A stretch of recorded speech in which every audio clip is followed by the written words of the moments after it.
सद्गुरू श्री ब्रह्मचैतन्य महाराज गोंदवलेकर यांचं प्रवचन 22 फेब्रुवारी.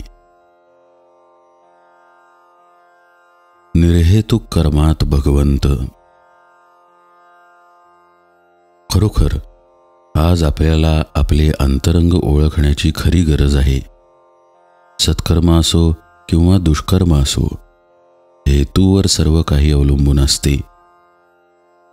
पुष्कळ पुण्यकर्मे केली आणि काहीतरी विषयाचा हेतू मनात धरला तर काय उपयोग?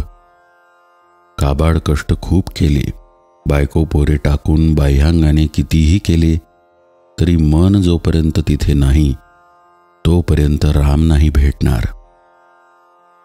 मनाला भगवंताची तळमळ लागली तरच त्याचा उपयोग. निर्हेतुक कर्मात भगवंत असतो, म्हणून आपली कर्मे तशी करावीत. खरे पाहता प्रापंचिका एवढे काबाड कष्ट साधकाला पारमार्थिकाला नसतात. प्रपंचाच्या काबाड कष्टांपेक्षा निम्म्याने जरी भगवंताकरिता केले तरी खूप फायदा पदरात पडेल.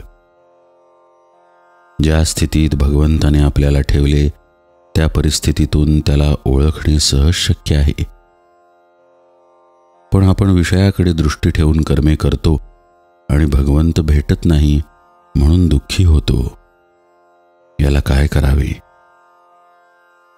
दैत्य दानवांनी भगवंताची तपश्चर्या केली आणि समर्थांनीही केली. दानवांनी हेतू धरून केली, त्यामुळे त्यांना हेतूचा विषयाचा लाभ झाला, परंतु भगवंत अंतरला. याउलट समर्थांना भगवंताशिवाय दुसरा कशाचाही लाभ नको होता. त्या लाभातच त्यांनी सर्वस्व मानले. उत्कट प्रेमामुळे भगवंताचा ध्यास लागतो.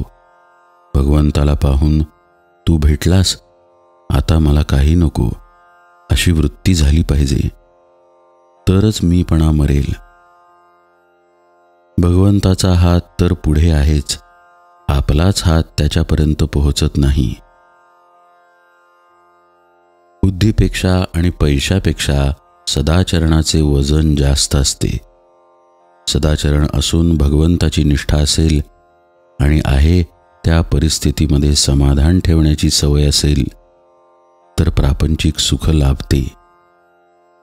सुख हे कुठून उत्पन्न करायचे नसून ते आपल्या वृत्तीमध्येच असते. मी भगवंताचा आहे, तसेच सर्वजण भगवंताचे आहेत, म्हणून भगवंतावर प्रेम केले की सर्व जगावर प्रेम बसेल.